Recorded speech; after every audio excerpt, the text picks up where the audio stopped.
in the 06010. Fantasy Focus. Hello and welcome to the Fantasy Focus Football Podcast. Today's show is presented by Geico. Switch to Geico and see all the ways that you could save. It is Wednesday, August 10th. My name is Daniel Dopp. To my right is Michael Clay. To Mike's right is Field Yates.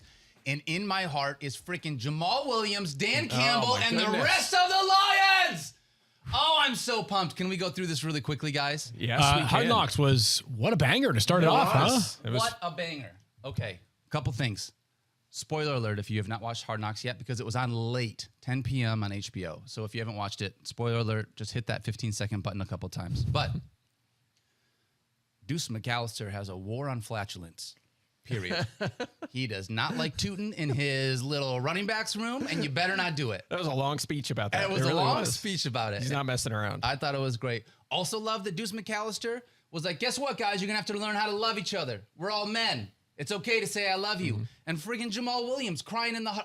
I love the genuine intimacy and, that was and Staley, camaraderie. right? Yeah, all of that. Like, it was just, I loved it. I loved it as a Lions fan. Obviously, I was going to love it last night. Aiden Hutchinson getting up and singing Billie Jean and the whole Lions. Like, it was easy for me to love. Curious, as non-Lions fans, you guys buying in? Yeah, so first of all, the thing I'll say is that I was a little concerned about Jamal Williams in fantasy, even as like an insurance back, because he kind of finished slowly. I knew he was a little beat up last year, and they were using other backs kind of in a rotation. But then after seeing that speech, I don't care. I mean, nobody's more motivated than that guy. He's going to be ready to go. And we know he's going to play at least somewhat of a role behind DeAndre Swift. But I feel better about him from a fantasy perspective, just seeing that. Heck honestly. yeah, man. Yeah, my big takeaway is that Hard Knocks at its apex is an incredible football show. We've had some recent seasons, though, in part due to COVID restrictions and in part due to just like the teams that were involved, that probably weren't as exhilarating as other seasons have been. You think about some of the great ones. Rex Ryan with the Jets was such a quote machine that every interview or every episode was must see. It feels like this is a chance to enter the Pantheon or be on the short list of best Hard Knocks seasons ever, just based off of mostly Dan Campbell. Yep. But Dan Campbell plus the surrounding crew gives a real shot at that. By the way, I just want to say I strive for a love-hate relationship like Deuce Staley and Aaron Glenn have. I love it. Strive for that. Just they were in each other's faces during that scrimmage between the offensive greatness, defense, but best buddies off the field. You know, it was awesome. See that It was intensity from the coaching staff, and I wonder how that just can't not translate to the players on the field. You know what I mean? So anyways, loved Hard Knocks. Go out and watch it if you have not. Obviously, I'm a little biased as a Lions fan, but it was a lot of fun. It was great. It was a lot of fun. All right, these last couple of shows, we have wanted to get to some YouTube questions. We have just not had enough time. There have been so much that we want to get to. So today, we're going to do a thing. We're going to start out with some YouTube questions. Ooh, okay. Make sure that we get to a few things for the fans. And we're going to talk about Chargers Broncos a little bit later on in the show. But first, guys, this question is going to come from Dan. And Mike, I'm going to ask you, if you go 0 RB, are you drafting 3 wide receivers, a quarterback, and a tight end within the first 5 rounds, understanding that you're not drafting a running back in that area? I guess the big question, talk to us about 0 RB strategy, and is there a way that if you're going to go that route, you have to approach the early rounds of that draft? Yeah, so the answer to the question is maybe. You know, it depends who's on the board, right? And I'll get into that in a second. But look, 0 running back, in a nutshell, the idea is the running back position, very fragile, right? These guys get hurt at a higher rate than other positions by a substantial margin. So the idea is you address the other positions, you build up an advantage at those positions, and then, you're going to be behind the 8 ball at running back early in the season, right? But as guys start getting injured, which is inevitable, right? It's not really maybe it'll happen. It will happen. We know it'll happen. Yep. You'll be able to use guys that you took later in your draft who are insurance backs, or you'll be able to attack waivers where there's always running back options throughout the season. And the opponents are getting worse, right? Their running backs are getting hurt. Yours are getting better. And when all is said and done, you have the better roster when it comes to, down the stretch or certainly in the fantasy playoffs. So, but again, to answer the question, it depends who's there, right? I'm not going to force myself to take a quarterback and a tight end. Maybe you start with 4 straight wide receivers. Right. And, if you're starting 3 in a flex, that's a perfectly sensible way to go. So I'm also fine with that route. Maybe you take Mark Andrews. Maybe you take Josh Allen or one of the big 3 quarterbacks, and then you take 3 wide receivers.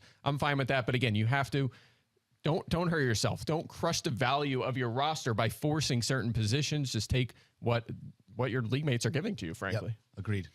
I always tell people that when it comes to zero RB strategy, it's like for the slightly more advanced fantasy player. If you're playing for the first time, or if you're playing in just one league and you aren't maybe necessarily grinding the waiver wire every single week or paying attention to every injury report, that on average, drafting a running back early, usually with your first pick, is going to be the best way to build a sustainable fantasy roster over the course of the year. But if you play in multiple leagues and you want some different exposure, or you have a bit more time on your hands and you pay attention to this stuff really closely, there is some logic that Mike just laid out to the zero RB strategy. I tend to, in the probably more leagues than not, find running backs near the top of my draft list, and we'll talk about a running back that I think I have higher in my ranks overall than some people do in just a little bit. I think the strategy has significant merit. I just would warn you that if you are not playing in many leagues, or if you don't have disposable time, it's going to require more attention than the average fantasy football roster. I'm glad you said that. That's a really important point, right? If you're busy during the week and you always forget about waivers, forget about it. Get some running backs early. Hope they stay healthy. That's going to be your recipe. Right. Like it might help to start Dearness Johnson for a couple weeks, but when you're starting him when Nick Chubb and Kareem Hunt are back on the field, exactly. Your zero RB strategy is not going to pay off. A lot of that strategy, though, is talking about trying to find insurance backs from other teams and then being able to get them late and use them as your starters. One of the other questions that we had is from 310 to Yuma. Which RB1s would you also draft their backup? So do these kind of go hand in hand? Like, is Tony Pollard a good example of someone, if you want to go zero RB, you're waiting until the 7th, 8th round, you're grabbing an insurance back, or do you want somebody different than that? No, I mean, he's too expensive to force Zeke and Pollard in the first 8 picks. I mean, that's a quarter of your draft already. So for a guy that you don't necessarily want to be starting with the starter, right? It doesn't make a lot of sense. So sorry. Yeah, look, I think I asked that question poorly. I meant is, if you are waiting on a guy like Tony Pollard, is he a zero running back guy that you can target, or is that still too early for a zero running back? He could be, but if Zeke's healthy, I mean, he has limited upside. If Zeke goes out, then he's an RB1, frankly. He could be top 5. The thing I would say, though, about insurance backs, and I wrote a whole column, I ranked every team's insurance situation on the site, you can check that out, is don't draft a running back and then force yourself to take the backup. You don't need to do that. In fact, you can get a major edge by taking a different high ceiling handcuff, right? Or insurance back, excuse me. So there are a lot of ways you can go about that. You could wait till later in your draft and go with a Khalil Herbert type behind David Montgomery. You don't have to have Montgomery. You could take Herbert, and if something happens to Montgomery, you suddenly have yourself an RB2. There's a lot of ways you can go with that. Isaiah Spiller's another interesting one. The big ones, of course, Tony Pollard, Alexander Madison, right? Madison was the RB1 when he filled in for Cook last season. He's not that expensive. He's not as pricey as I thought he would be in drafts this season. So there are a lot of ways to attack this. But again, I do not just because you take a guy, don't take his direct backup. Some of them guys are going to be in committees. They're not going to be very valuable in fantasy. It's a waste of a roster spot. Yeah, I think there are a couple of cases where I understand advocating for the insurance policy. And I think that generally speaking, an insurance policy in my mind that has best value is a guy that we know that player already. So Alexander Madison is probably one of the preeminent cases of this, because we know that if Dalvin Cook misses time, and he's never played a full season in his career, we know exactly what to expect from Alexander Madison as a player. And even under a new staff, we have a general sense of what to expect from his usage, which is elite usage. And he's going to look a lot like Dalvin Cook. They even until now, because their numbers are close to each other, they both have long dreadlocks. You could have days where you're like, is that Dalvin Cook or is that Alexander Madison? There are others where you just mentioned Isaiah Spiller for the Chargers. I personally would not use a pick on a backup running back for the Chargers backs if I have Austin Eckler, because I'm not convinced that Isaiah Spiller would have the job unto himself. Heck, we have seen this in recent years where Austin Eckler wasn't available, and then with the committee approach, or it was a hot hand approach. So there are a couple that I do believe are worth rostering, Madison being one of those examples. But I think we need to delineate too between someone like Alexander Madison and, say, a Tony Pollard, because while Tony Pollard does not have a ton of standalone value every single week, he has some standalone value every single week, whereas Alexander Madison, if Dalvin Cook is healthy, is virtually unplayable. Correct. Yeah. Right. Agreed. Love that. Okay. Let's get into it. We got more from the AFC West. You guys ready? Oh, yeah. Yeah, and not only am I ready, I would argue that we have one of the best teams for fantasy football purposes to discuss, to bring. Both of them are awesome, but this first one has me particularly excited. You're talking about the Lions? Because we have the Lions coming up a little bit later on in the show. Daniel, let's go. All right, let's talk. No. Broncos and Chargers. Double trouble. Double trouble. Double trouble. Double trouble. As of this moment, they're on double secret probation. Stacked lineups. Wow. For those that are watching right now on the screen, on the live stream, you see two rosters that are stacked with talent. Maybe not quite as much at tight end, but everywhere else, very, very talented. So much talent. So much to be able to talk about here. And guys, I'm going to start with Justin Herbert, right? I've heard of him. Been in the league for 2 years. First 2 years in the league, he has 69 passing touchdowns. Mm-hmm. He has 9,350 passing yards by a quarterback. Yep. That's the most ever in the first 2 years of a career by a quarterback in the NFL. Does Justin Herbert, with what this offense is going to continue to do, does he live in that same tier as Josh Allen and Patrick Mahomes, or is he in a tier below just based on who those two guys are? I think he's in the same tier as them. I have a 5-man quarterback one tier. I know I've mentioned that before, but Herbert's squarely in this mix. And you want to talk about passing upside? Well, he had 9 games with 300 passing yards last season, right there near the top of the NFL leading board. He had 12 games with at least 2 passing touchdowns, right near the very top amongst the NFL leaderboard. And Mike always talks about how quarterbacks that can't run have less of a ceiling versus those that can. Well, he was 8th in the NFL amongst quarterbacks in terms of rushing yards last year, over 300 rushing yards for him. And it is not necessarily a consistent dose of design runs. They do run a lot of RPOs, but he does most of his damage as a scrambler. And because he has a cannon arm, we sometimes overlook the fact that he's one of the best athletes at the position. I have no issue whatsoever if somebody wants to include Justin Herbert right in the same conversation and breadth as Josh Allen and Patrick Mahomes. Agreed. Definitely on the short list of quarterbacks who could lead the position in fantasy points this season. To your point, top 3 in all the passing categories, top 10 in all the rushing categories at quarterback last season. And this is also a very pass-heavy offense. If you adjust for game script, 4th pass-heaviest last season. It's easy to say, well, the defense is much better, which it is. It may lead to less playing from behind in second half, but they still call a pass-heavy game, so he's still going to be throwing it a lot. He's their best player right now, so I'm not worried about that at all. And not to mention, we've said this a million times, the AFC is so loaded, we're going to have a lot of games where they're maybe 38, 35, a lot of passing, so a lot of scoring. Love Herbert. I think there's a big 3 at quarterback, Allen, Mahomes, Herbert. Allen, Mahomes, Herbert.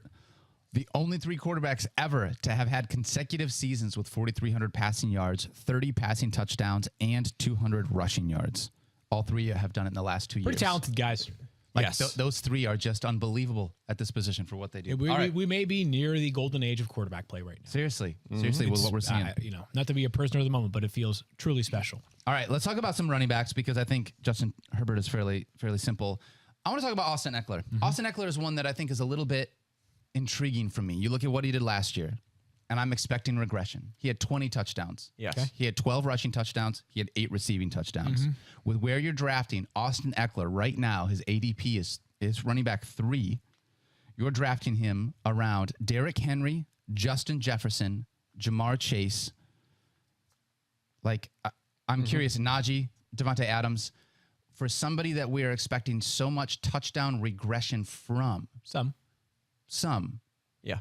Do you think that he is still worth a top 5 pick within this offense? Or do you Yes. think that there's enough regression? Okay. Yes. This offense is fantastic. And look, his expected touchdown total last year based on his usage was 11.1. So it was almost half of that number. I do expect the touchdowns to go down. I've been over this. I have columns on the site. It's inevitable, right? Like 95% of the time these guys drop off, usually substantially.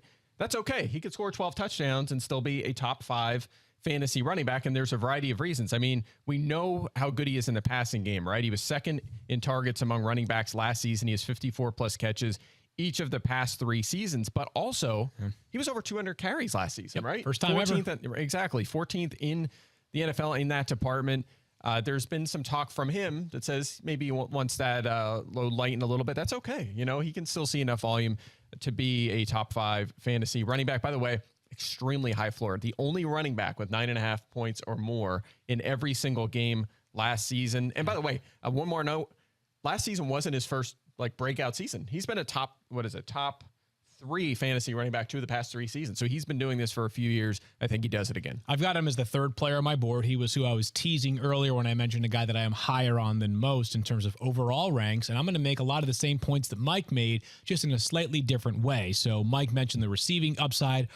Last year, he was 2nd in running back targets, but over the past 3 seasons, He leads all running backs in targets, catches, receiving yards, receiving touchdowns. Mike, the author of the OTD stat, even that number 11.1, like even if he hit what he was supposed to get, 11 touchdowns is massive. That's a huge number. I don't need Austin Eckler to score 20 per year. If he gets somewhere between 8 and 12, totally happy about that. By the way, he's had 8 receiving touchdowns in 2 seasons. Like, he can achieve that. It's an elite offense. And Mike mentioned 9.5 fantasy points in every game he played last year. Put differently, he was a top 30 back in every single game that he played. You had zero bust weeks whatsoever from Austin Eckler.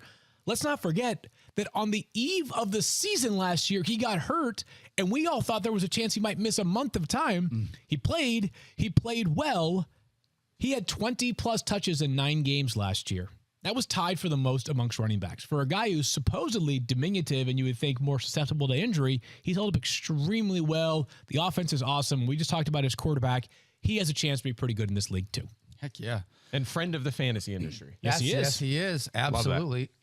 All right. This insurance back is brought to you by Geico. Switch to Geico and see all the ways that you could save. What about Isaiah Spiller? We've talked about this. If we see a touchdown regression from Austin Eckler, do you see Isaiah Spiller being able to have a fantasy relevant role within this offense outside of being an insurance back for Austin Eckler? He's they've added a lot of running backs the past few years, usually in day 3 of the draft, and I haven't really been thrilled with any of them. Intrigued by them from Is fantasy. Spiller the latest in that trend? No, but I like Spiller. Do you? I like him a lot. He was the 3rd running back on my board pre-draft. He's 217 pounds, super productive, super efficient at the college level. I think he's going to take that job. He's going to be essentially the Justin Jackson, maybe what Melvin Gordon used to be, kind of right before he left. So I'm intrigued by him, and that's why I like him as a late-round flyer, because I think he will eventually take that job and maybe score some of them touchdowns that Eckler is inevitably going to lose this season. So I like him as a late flyer, but probably not a lot of weekly value, standalone value. But if Eckler misses time, Spiller, if he's that guy, if he's the guy, right, he's going to be an RB2, maybe an RB1. Had a disappointing pre-draft process, did not run well. That was one of the concerns that people had about him coming into the NFL, was that timed speed.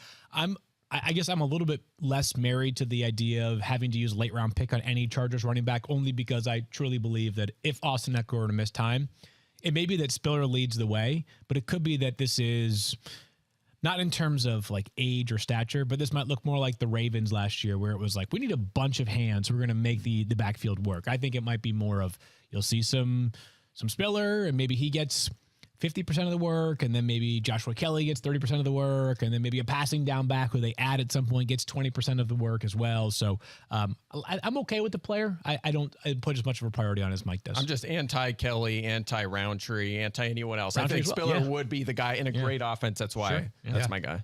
How about if Austin Eckler gets hurt, they just focus on throwing to any of the amazing skill position pass catchers they have? do it a lot. Too, so, yeah. They do a fair amount. All right. Keenan Allen and Mike Williams last year finished as wide receiver 11 and 12 right next to each other, but they took completely different paths. They did. To that situation. And I'm curious, dang it. You know what? Yesterday in chat, Mama Dopp called me out on this. Yesterday in chat, I was told that I say I'm curious too often. It's my thing that I do, so I'm working on it. You want to know. That's You're right. curious. It's something you've been thinking about. You're standing in the shower, getting cleaned up, thinking, I didn't take a shower mind's today. wandering. I didn't shower this morning. You didn't? That's TMI. Okay. All right. So you were thinking about it while you laid your head on your pillow last night. I'm after that awesome You're Lion curious. show. I'm curious. Yeah. Keenan Allen, Mike Williams, understanding where they finished last year, there was a bit of spread within their ADP right now. Mm-hmm. Do you prefer one of the Chargers wide receivers over the other? Yeah, very clearly. Yeah. I mean, I have Allen 9 spots ahead of Mike Williams, so yes, I prefer Allen. Do you want to make and the a case cost, first? right? I mean, I think it's So, and Matthew used to always talk about this, right? Is that like we are going to reference a lot of season-long numbers, but fantasy football is a weekly game. And you have to decide what path you're going to go down if you're taking Mike Williams on your roster. Yep. If you want him to be your wide receiver 2, which is where he's going based off of draft spots right now, or maybe low-end wide receiver 2 or elite top-end wide receiver 3, you have to live with the very, very, very, very obvious reality that you may have a 7-catch, 150-yard, 2-touchdown game that is not followed up by a 2-catch, 52-yard game, but like 4 or 5 of them in a row. I love Mike Williams as a player. He got the bag this offseason. Really stoked for him because he deserves it. But weeks 1 through 5 last year, he was awesome. He had 31 catches in those first 5 weeks. He had 6 touchdowns. I believe he was wide receiver like 3 at that point of the season. The next 12 weeks, he had 2 total touchdown catches. He had 0 games with more than 6 catches. He had 5 games with 3 catches or fewer. You have to live with the yo-yo nature. And by the way, this is not like a last year problem. This is his whole career, right? Yes. He's an elite touchdown maker. He's now 5 seasons into his career. He is what he is. Super talented, worthy of a $20 million per year contract. Really, really big part of their offense. But as far as fantasy football is concerned, if you want a guy that you know every single week what you're going to get, Keenan Allen is exactly that. Mike Williams is not. Exactly. And look, last season, Keenan Allen was a top 13 fantasy wide receiver, which is a specific number, but I say it because he's been that 5 consecutive seasons, top 13. Last season was also the first season ever Mike Williams was in the top 30, and he finished 12th. Right. So Keenan Allen just has such a high floor. He has 97 plus catches in 5 straight seasons. He's not a big touchdown scorer. He's never cleared 8. The only concern on him is there a drop off at age 30? He was the only wide receiver age 29 or older to finish in the top 25 last season. But again, I've talked about this before. If you look at the premier wide receivers from the past decade, 20 years in the NFL, it's like age 31 is usually kind of their last wide receiver 1 season. Generally, it's close. Sometimes it's 29 or 30, but generally a lot of those guys get to age 31. So not a major concern for me. It's why I still have him top 10.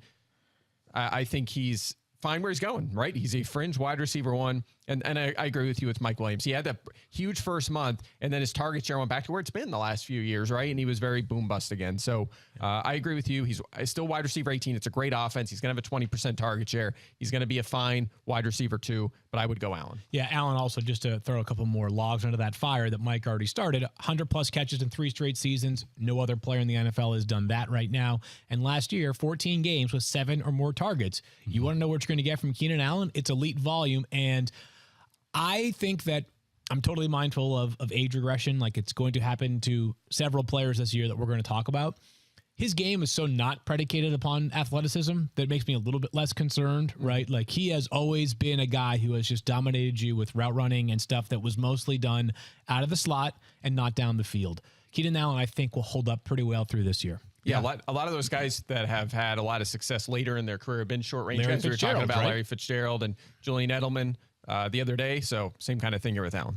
Mike Williams, by the way, finally reached 50 catches for the first time in an NFL career last season. So, all right. Are there any other pass catchers in this Chargers offense that you guys really feel like are obvious to be able to target? Mike, yesterday we talked about some deep sleepers. I'm going to mention really quickly, and I'll let you mention this.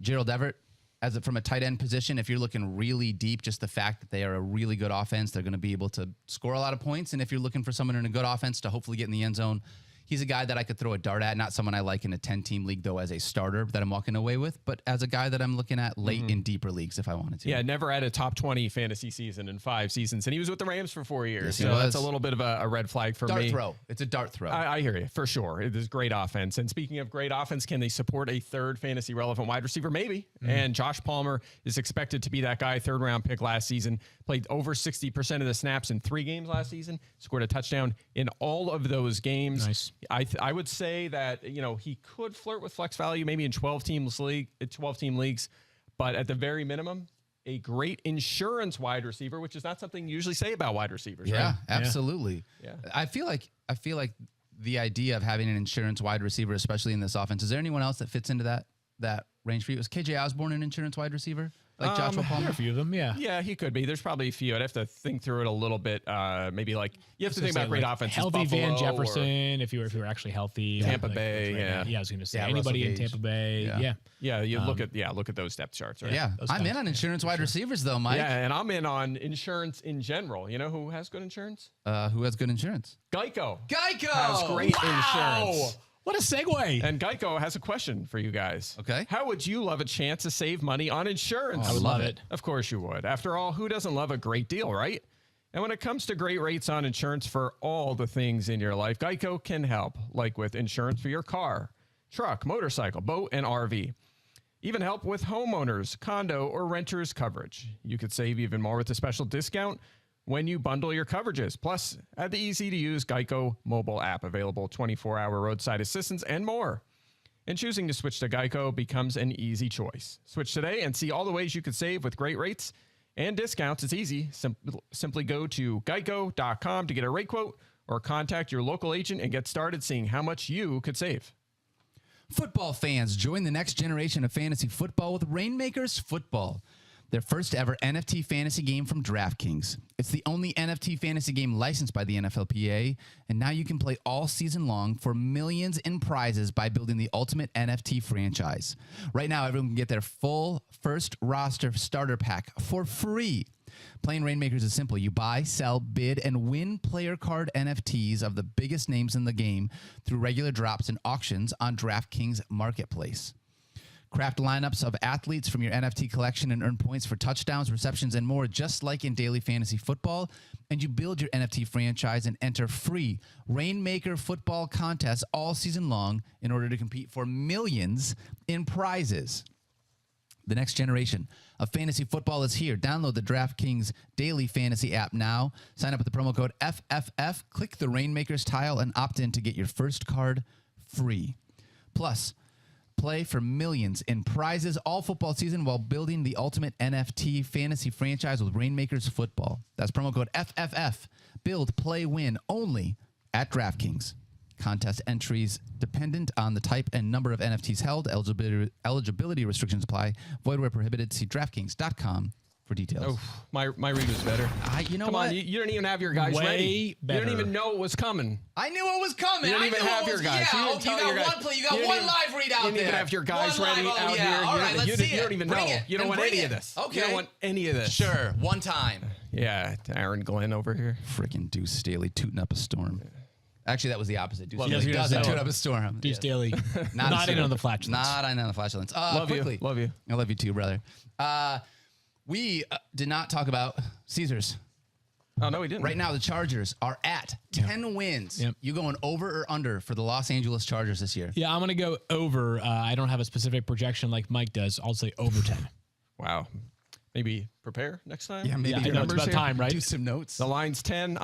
This is one of my biggest gaps between line and win totals. 11.7. Really? Okay, Yep, you're second- super that's optimistic. huge. Second highest in the league for the Chargers, having with a mid-pack schedule, which is rare for an AFC team this year. Yeah. Theirs isn't as intimidating as some others, so love them. Love the Chargers. I think they're legit Super Bowl contenders. Don't forget about what they added on defense. Yeah. You know, they are in really good shape. Good shape. J.C. Jackson, Cleo Mack among the Kyle Van Noy. Totally, I Kyle mean, just Van such a Noy, good yep. defense. Totally. I'm going to take the over on 10 wins as well. But part of that means that they're going to have to take on the Denver Broncos twice a year, which means seeing Russell Wilson now moving from Seattle to Denver, where we're hoping that he has a better offense, better wide receivers, just altogether in a better situation to be able to succeed as a fantasy quarterback.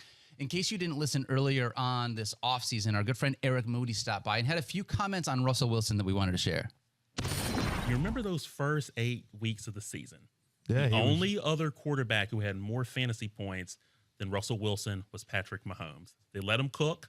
It was glorious, as Loki would say in the Marvel Cinematic Universe. Yep. Glorious. And so I think we're going to see that Russell Wilson more often than not this year in Denver. And he's one of those quarterbacks that has an opportunity to really exceed expectations from a fantasy lens. So instead of sitting there targeting, Kyler Murray, Josh Allen, Justin Herbert, all those other upper echelon quarterbacks, just wait a little bit, be patient, grab Russell Wilson because he does have a clear path to be a QB1.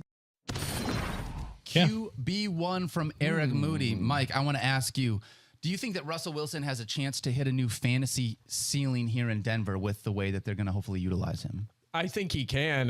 We've been, for years, we've been looking at the skill guys in this Denver offense and wondering when will they get the quarterback needed to get all of these day 1 and day 2 draft picks over the top. And they finally have that with Russell Wilson. So he is, he had a really good 2 targets in Seattle, obviously, and they had a lot of fantasy success, and so did he. And he can do the same in Denver, and maybe he finally gets over the top because they were at times very conservative, as Eric kind of alluded to right there. Look, I know it was an underwhelming season overall last year, but he was a top 10 fantasy quarterback in 8 straight seasons before that. And he was actually better than you think last year. He was a top 10 fantasy quarterback in half of his appearances. That was 9th best at the position. He's very aggressive, which we like. Top 7 in average depth of throw for the past 5 seasons. My only concern here from a fantasy ceiling perspective is the rushing, right? Does that bounce back this year? Career lows in carries and rushing yards. And that wasn't just the missed games. He was running it less last year. He's now, 33 years old. I'm not sure that really bounces back a lot, maybe a little. But that's really my only knock on him. That's why I wouldn't necessarily put him in the elite category. I think so much about last year was an outlier in Seattle. Russell Wilson was clearly frustrated prior to last season. Remember, he took that half step towards requesting a trade when he named 4 teams that he would be okay with being traded to last offseason. When you're 1 foot out the door as a franchise quarterback, you might as well just like demand a trade at that time. So last year, I think in some ways, I don't think Russell Wilson lost any football ability. I think that there were just a lot of things, and this is still a human game. We try sometimes in fantasy we do make it about the numbers, but it's a human game. I think a lot of things were just completely wrong. Chemistry, operation last year in Seattle. So I'm willing to dismiss almost all of what happened last year. Let me get to the numbers though, and then get back to something that I don't want to do too often, but I think is pertinent here. Mike mentioned top 10 quarterback in 8 straight seasons. Within those 8 seasons, he had 4 top 3 finishes at the quarterback position, including being quarterback 1 in 2017. So it's not just his ceiling or his floor has been consistent. It's his ceiling has been massive as well. And prior to last year, again, I'm dismissing that for the most part, the average number of rushing yards per season for Russell Wilson was 500.67. If you can get 500 rushing yards, if you can get 300 rushing yards from Russell Wilson this season, it might be enough to catapult him right back into that potential QB1 mix, because even without Tim Patrick, we think there are elite weapons here. And this is the last part that I'm going to mention. And I'm trying not to, and our buddy Adam Levitan is the king of the narrative street, right? Yeah. And sometimes we know that things that take place that don't have to do with the football field can be pertinent and sometimes not. I think this is that Russell Wilson is fiercely determined to show that last year was not the beginning of a Russell Wilson decline. He had heard all of that noise. He has heard it all. And I know that he wants to prove that he is amongst the very best quarterbacks in the NFL, and that going to a division that already had Patrick Mahomes and Justin Herbert and a very, very good Derek Carr in that Raiders team was not just going somewhere where he could play for 3rd or 4th in the division. He wants to prove he can still win Super Bowls. I know that may sound silly to some, and I get it. A lot of what Russell Wilson does and says sounds silly to some. Let's ride. It's a little goofy. It's a little corny, to be honest. But Russell Wilson is an incredibly talented quarterback, and I am buying the idea that he can bounce back. I have a quarterback 8, so I'm not, I don't have him in my top tier of quarterbacks, but it underscores why, not all the time, but more often than not, my preferred tier of quarterbacks to attack is that second tier, somewhere between quarterback 6 and 10 on my board, because you're getting them at 5, 6, 7, 8 round discounts compared to Patrick Mahomes or Josh Allen.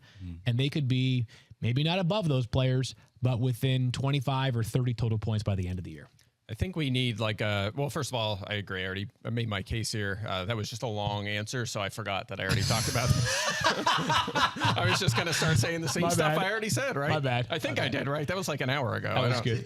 Wow. Yeah, was it that bad? That was wild. That was a lot.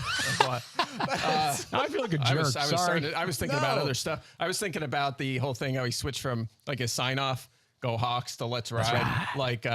Do we need those? Should we use them in conversations based on your employment? Like if I'm just having a conversation at a diner and I'll just go da-da-da and walk away. Like, you know what we should do is, Matthew used to always give us a piece out of the way of the show. And the show, like, we've just sort of been chit-chatting at the end of the show. If anybody has a suggestion, something they would like to see, like, we could do like a Mike doing the usher.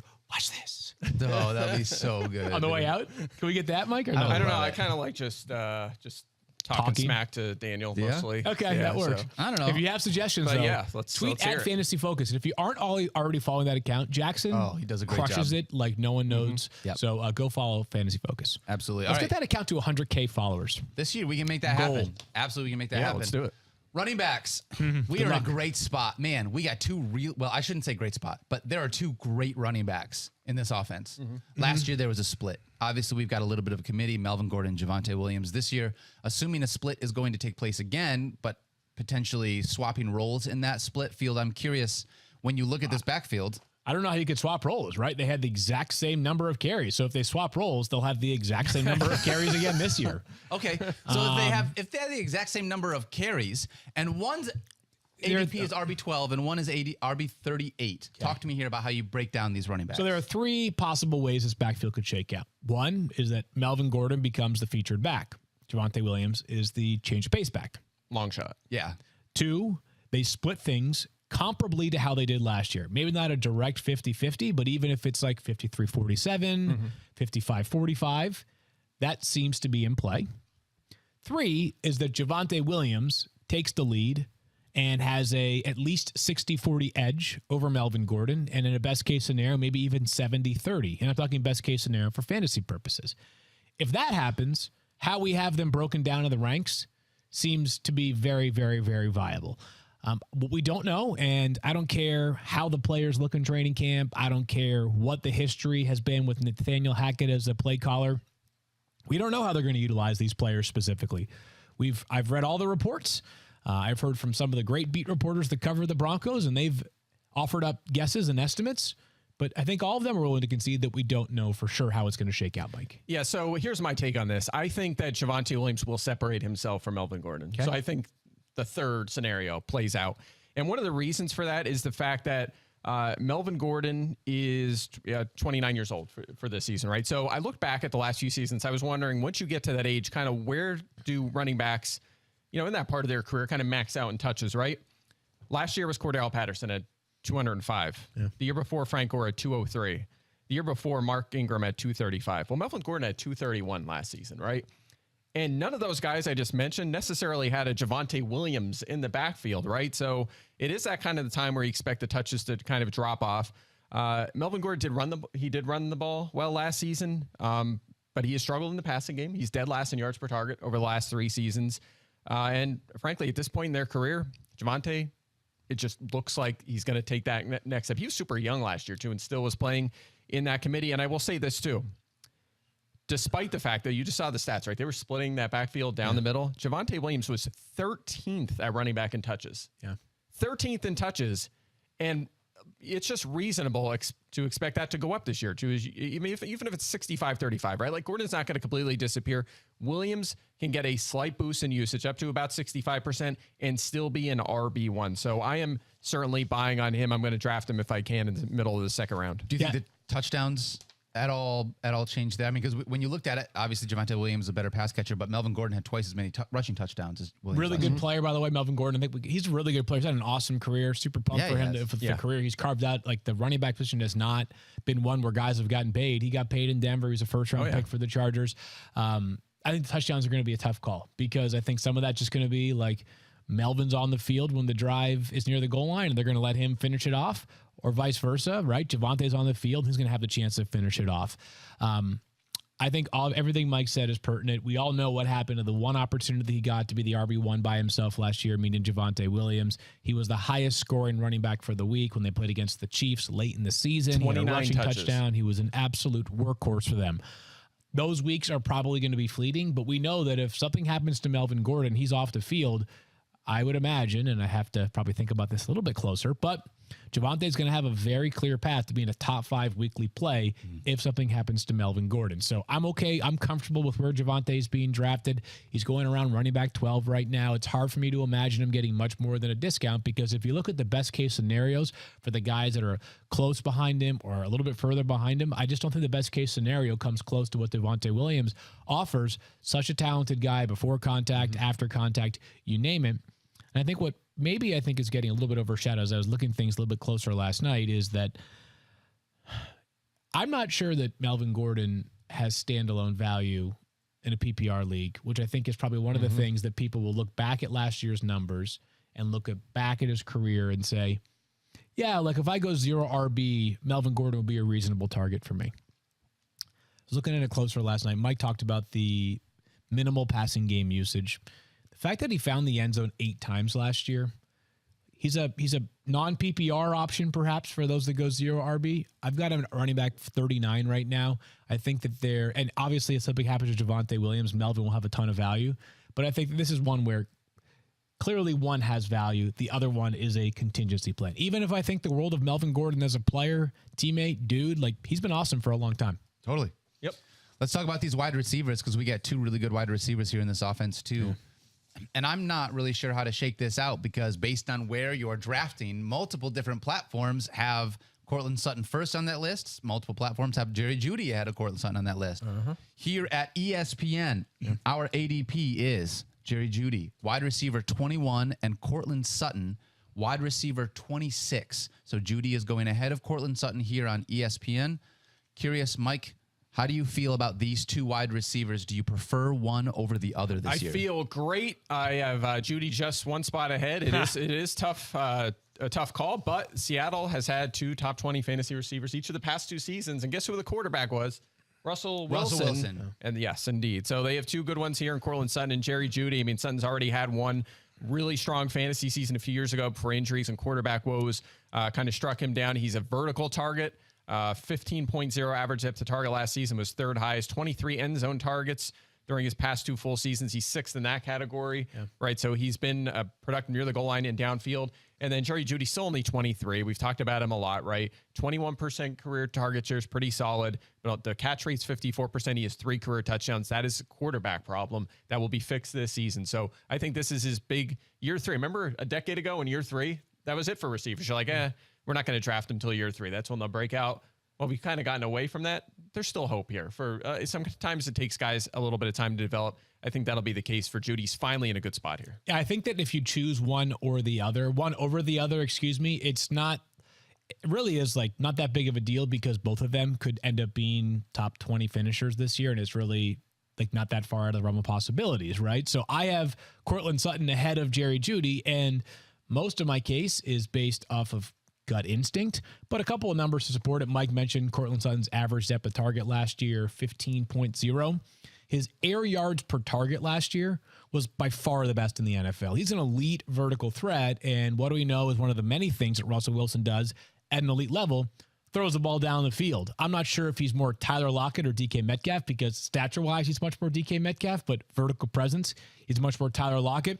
Seasoned, mature player who I think is going to have an immediate chemistry with Russell Wilson.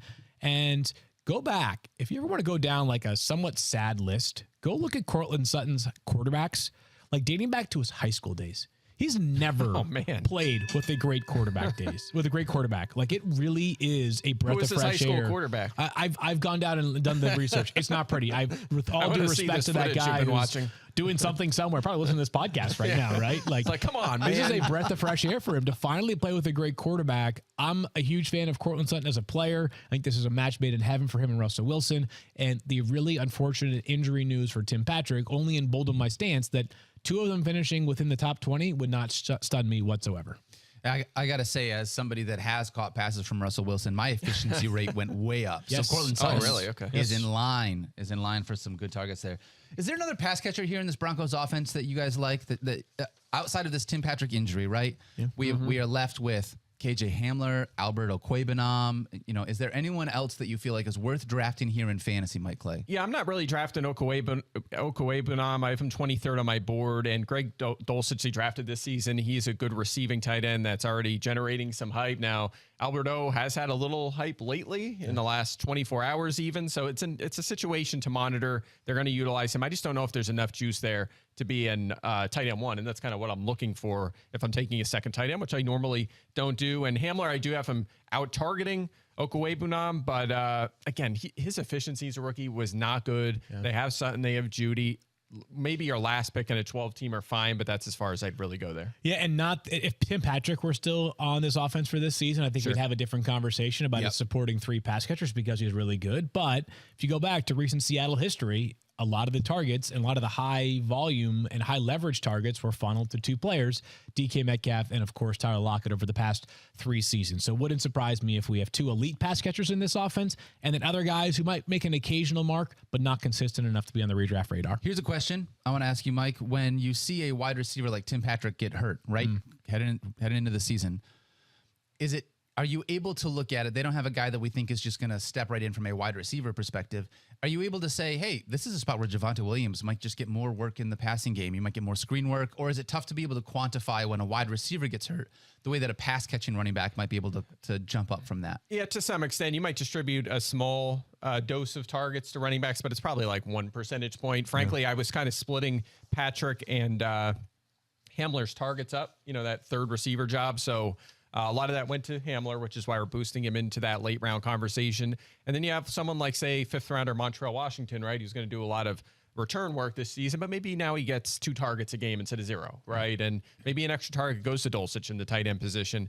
There wasn't a ton there. There already was not a ton to go around. Yep. You move that around a little bit, and they're gone. All the targets are soaked up. So It doesn't move the needle really much for me for the running back. That's fair. Wide receiver 3 targets are not. It's not like it's a wide receiver 1 that's going down and you've got 185 targets to distribute. So Right. But I think Tim Patrick did lead them in catches. Was it catches or he led them in 'Cause he's a catches or freaking targets boss. last I think year. he's led. Awesome. Yeah, he's led them in fantasy points the last 2 Yeah, seasons. he's a Their good wide player. It's a big receivers, yeah. loss. But I do believe that it means more for Sutton and Judy than it does other players who might fill a third pass catcher role. Yep. All right, we're going to come back and have a very, very, very special guest. Oh, Caesar's bets real quick. Oh, yes. Oh, yeah. Mike. 10.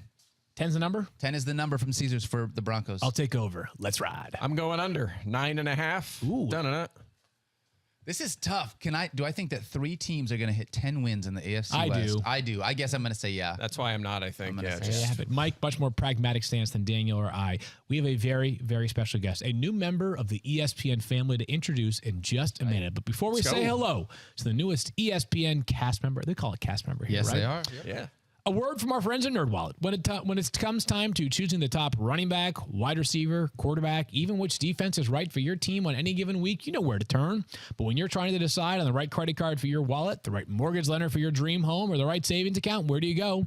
The nerds at NerdWallet are here to help you make a smart financial decision.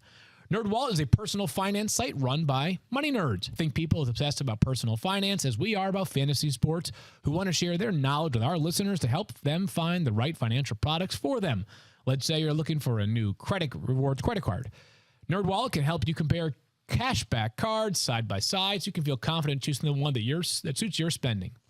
Think of them like your weekly wide receiver PPR rankings, but you're comparing top credit cards that work for you. Ready to make a financial decision? Compare and find top credit cards, savings accounts, and more at nerdwallet.com. NerdWallet, the smartest decision for all your financial decisions. NerdWallet Compare Inc. and MLS 1617539. NerdWallet is not an investment advisor nor an investment broker. Information is for educational purposes only. It's a solid read.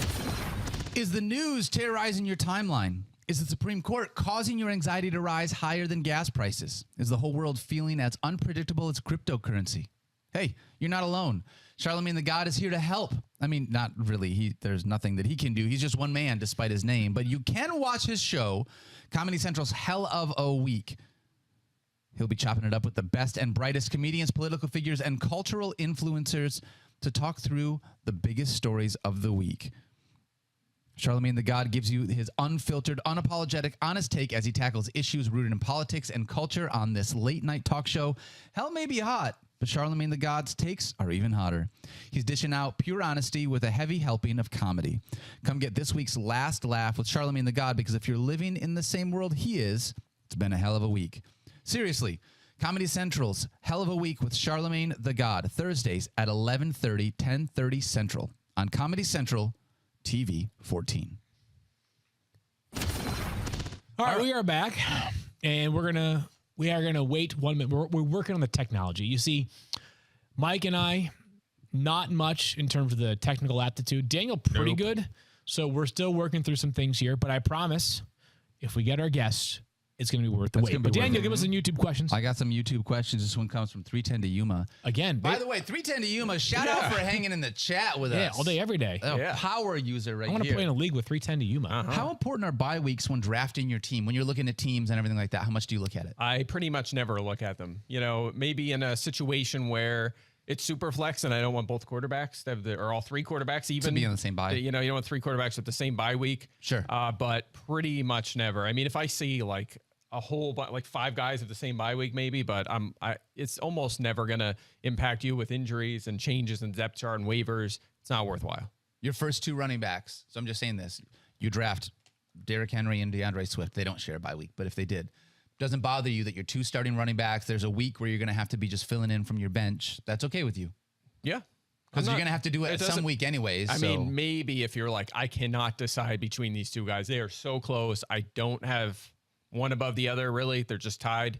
Maybe you can use that to break a tie, maybe. But again, I pretty much don't look at it. I mean, some of these guys have buys on week 11. The whole landscape of the fantasy universe is going to be different by then. Yeah. You ever look at your championship, like you ever playing a championship and look at your roster compared to when you drafted it?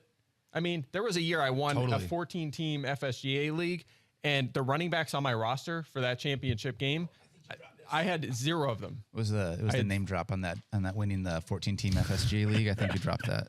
I had 0 of those running backs. I was talking. Okay. I was talking. Do you want to start again? What do you want me to say? You're wanna- really good at fantasy. Do you want to? I was making a point about how none of my running backs from my draft were on my roster. And you just come in here with your defense thinking you can just shut it down. Oh, you know what? Maybe if your offense was better, it wouldn't be a problem. Yeah, well, maybe you should defend then instead of holding. What do you think about the Ravens stacking? How do you feel about stacking Lamar Love you.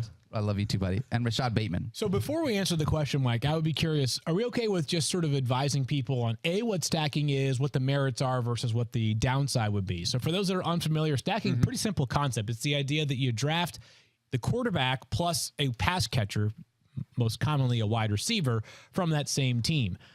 I think the pros are pretty obvious, Mike, and sometimes I think it can be overlooked. That like the pros are that if both of them are good football players, it's good to have them on your fantasy roster. What would the downside be?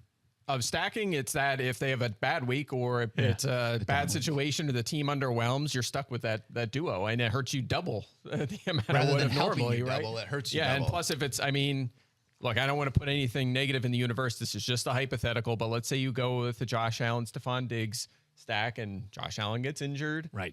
And The then value his of receiver Diggs is- value goes down. I mean, there's a lot of reasons to move against it. That's kind of why maybe I attack that later in the draft, right? Like this year, for example, I might go Trevor Lawrence, Christian Kirk. It's cheap. And if Lawrence just explodes and is an elite fantasy quarterback, which is in his range of possibilities, you have that duo. All right, so time now for us to get our guest, as promised. And I believe that we have figured out the technology side of it. Yes. So I'm going to wait. I'm going to get an all clear. We are good. All right, it is time now to welcome the very newest member of the ESPN family, none other than the award-winning Liz Loza. Hey! Liz Loza, who prior to her time here at ESPN, which begins today, we announced it just about an hour before our show began, had an illustrious tenure at Yahoo, where she was the host of not just Fantasy Football Live, but also Eckler's Edge with a guy named Austin Eckler. You may have heard of him once or twice. Liz, welcome to the team. It's so great to have you here at ESPN. Thank you guys so much. Thank you for being all so welcoming. I'm so excited. I'm already schwitzing a little bit. I mean, not because it's Los Angeles and 95 degrees, but because I am so thrilled and really ready to be part of this team. Thank you guys for welcoming me so warmly. It's great to have you be a part of the ESPN family. What would you like the audience to know about how you approach fantasy football analysis or what you're going to bring to the table here? Well, I think the thing that I like to do the most, the thing that I enjoy the most is playing detective, right? Like sleuthing things out. Sometimes there's a question presented, whether it's an outline or like in an outline by a producer or just from a follower on Twitter or social media. And maybe my gut reaction is like, oh, I know the answer to this, but let me check on some stuff. Like, let me just look at some numbers. Let me review a couple of things. And then discovering that maybe the puzzle pieces didn't fit the way I thought they did. Mm-hmm. And so you can kind of fall down this gumshoe-esque rabbit hole of coming to really confident conclusions based on actual research and consideration instead of just constant, knee-jerk Kevin Ogletree type overreaction. I'm getting a serious Carmen Sandiego vibe right now. She is. I She's freaking love it. Brian Windhorst of fantasy football, right? Wendy with this, what are the Jazz? What is Utah doing? Yes. I was going to say, Daniel likes to give me a hard time because I say I like to do research and like to do research projects, and he calls me a nerd and makes fun. See, Liz is cool. Liz and is she cool. just said Yeah. that she does that. So, Yeah. see, researching stats is cool. It's fun. Being a nerd is cool. Liz, Thanks, Liz. You have to take a couple of things into consideration too, right? There is tape, there are circumstances, and then sometimes, ultimately, our job, I think like the thing I love most about fantasy football is that it is a choose your own adventure game for NFL or sports enthusiasts, right? So having the ability to decide at the end of the day, am I going to rank Austin Eckler ahead of CMC? Here, I mean, the numbers are what the numbers are, but ultimately I've got to plant my flag, and here I'm going to listen to my gut. And this is the adventure I want to go on. So even if it doesn't work out and there are some detours, hey, my career is evidence that like some of the best adventures come from well detoured and lived lives. So I like that a lot. And, I think that we can just kind of tweak things and do some research and then ultimately follow the story that we want to tell and be told. Speaking of following, you can find Liz on Twitter. I'll make sure I don't screw up the handle here. Liz _Loza FF, right? I didn't put the underscore in the wrong spot, did I? It's Liz Loza _FF. I had a feeling I would do that. Liz Loza. Come on. Mike told me to do research. I told him he's being a nerd. I should have done the research. 8 seconds, my count. I did mention that Liz previously hosted the Eckler's Edge podcast with a guy named Austin Eckler. You may have heard of him once or twice. We just had a conversation about both the Chargers and the Broncos. Liz, hey, you can put your feelings about Austin as a human aside or not. How do you feel about his fantasy value this year? Because Mike and I were bullish on him being a running back that belongs very near the top of the draft boards. Well, I do agree that he is a top 3 back, but I'm more with Eric Karabell in terms of ESPN rankings. I'm putting him number 2 behind Jonathan Taylor. And here's why. I know I just talked about research. I know I just talked about watching tape, but something, an intangible perhaps, that Austin Eckler has that CMC perhaps doesn't is self-awareness. And Austin will regularly talk about how he knows how much his body can handle. Now, load management has come to mean many things, particularly in the NBA, but right now, knowing what your body can handle, particularly for an NFL running back who is 27 years old, I appreciate that he says, no, I don't want to touch the ball 25, 30 times a game. My body can't stand up.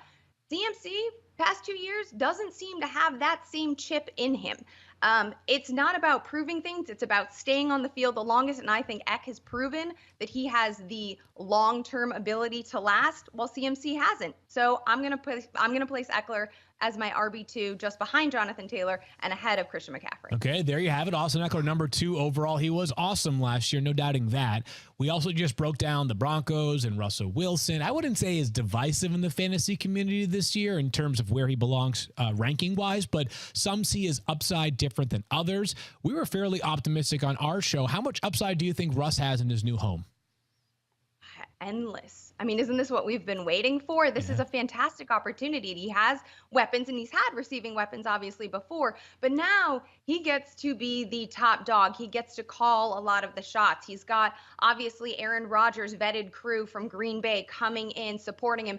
Those, the OC and the HC certainly knew how to deal with, let me say, a difficult personality, and can understand how to work with that personality, make a quarterback feel like the leader of an offense, and give him some say in what's going to happen. That obviously didn't occur in Seattle under Pete Carroll. And so I think the opportunity here for Russell is enormous. He's not going to rush as much at his age as he did at the top of his career, but he hasn't been doing that over the past few seasons anyway. So I think when you've got Cortland Sutton, who can work as that outside contested catch, red zone weapon. And then you've got Jerry Judy with his yak ability and his crisp routes.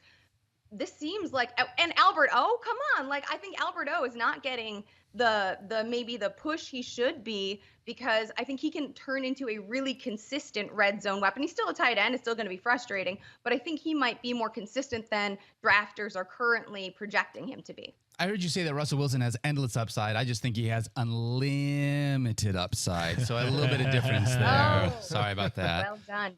Liz, Well done. Liz, we have been nice to you long enough. It is time. You already been here at ESPN for 15 minutes. We're going to put you on the fantasy hot seat. Are you ready for this?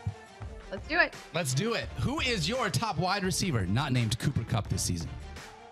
That is going to be Justin Jefferson. Justin Jefferson. All right. Saquon Barkley or Ezekiel Elliott this year? Oh, Saquon Barkley, just follow the money on this one. I mean, Barkley's at the end of his deal, new regime, no reason to make sure that investment stays healthy. Zeke, on the other hand, woo, he is signed with a lot of big money, and there's Tony Pollard in the back and in the backfield there as well. So give me Saquon. All right. Jerry Judy or Cortland Sutton this season? I'll take Cortland Sutton. It's going to be close. Probably Judy sees a few more targets, maybe a handful, 5-10 more, ends up with a couple more catches, but I like Cortland Sutton in the end zone, and I think I have him projected to see about 7 touchdowns. I think is a fair projection for him. All right, so I'm going to jump in here. I have one for you. So a lot of people don't know this. In Liz's past life, she was an actress, and she appeared on one of the greatest TV shows of all time, 24. So here's my question for you, Liz. Okay, you ready for this? Who will go down as being the biggest detriment to his or her team's success? Drew Lock or Kim Bauer? Wow, that is an incredible one. You know what? I am not done standing for Drew Lock. Stand up, Mizzou. If you want to talk about a quarterback that pushes things for fantasy, he may be messy, but you know what? So is Jameis Winston. So I will die on the Drew Lock hill forever and ever. Amen. All right, I think that answers this next question. What's the worst fantasy decision you've ever made? Sounds like standing for Drew Lock. Liz. Wow. Close. Not quite. I appreciate that, but not quite. I would say that probably last year ranking Robert Woods ahead of Cooper Kupp was not my finest moment. But I do like Robert Woods. Here was my rationale, just for what it's worth. Like, Robert Woods is a do-it-all receiver, right? He can block, work all levels of the field. I do think he's on pace for like a good, 95 targets in Tennessee. So I'm still going to continue to root for him, but obviously that was not a great decision heading in. All right, what's the best fantasy decision you've ever made? Coming to ESPN. Oh, coming to ESPN. Oh, what a great answer. What a great answer. All right, what's your favorite fantasy team name right now? Oh, well, I've been Soldier for Ditka from Chicago.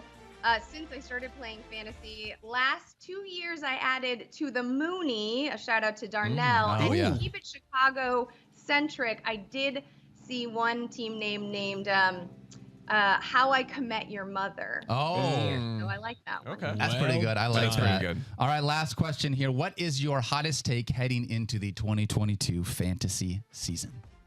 Mo Alley Cox to the moon. Why can he not be? That is a hot take. Let's do this. Why can he not be this year's Pat Freiermuth in terms of production, not playing style, obviously? 150 targets vacated in Indianapolis right now, right? He's on a 3-year deal, not one of these 1-year Band-Aid prove-it situations. I think he sees 80 targets. He saw 40 last year. Jack the Dad Doyle saw 40. These 80 look this year. He had the same number of touchdowns as Dallas Goedert did last year on only 40 targets. There is such athleticism in this kid, so I think that he can definitely have himself like 60 catch, 650, 6 touchdowns. Heck yeah. Liz, thank you so much for joining us. It has been so Liz great Loza! to be able to have you on the podcast. You're going to be a part of Fantasy Focus this year. We'll see you on the marathon coming up next week. Going to be all over. Liz Loza _FF. That's how you do it, Field Yates. Wow. That's going to do it for us here Do some today. research. Finishing out the AFC West, maybe get your job better. And we're going to be, we're back. Who are we doing tomorrow? Double trouble. Do we know who? USFL teams. We're doing It'll be worth a listen. We're doing new teams tomorrow, Double Trouble. Thank you so much for hanging out. Go back and watch Hard Knocks again. You want to watch it a second time. You know that you do. Yeah, for you Daniel. Nope, I did it again. For Field, for Mike, I'm Daniel. See you guys. Come on, man. How did I get so do bad you at this? Do you even prepare You for know this what? offense? I swear. Do you even try, man? I'll tell you what trying is. I watch you show up and you don't even. What am I? You didn't even. What do you want me to say? This is just not. Man, you can't even talk smack now. I can't either. You know I can't even either get it out. I'll take a shower tomorrow. I'll be better. Man, I'm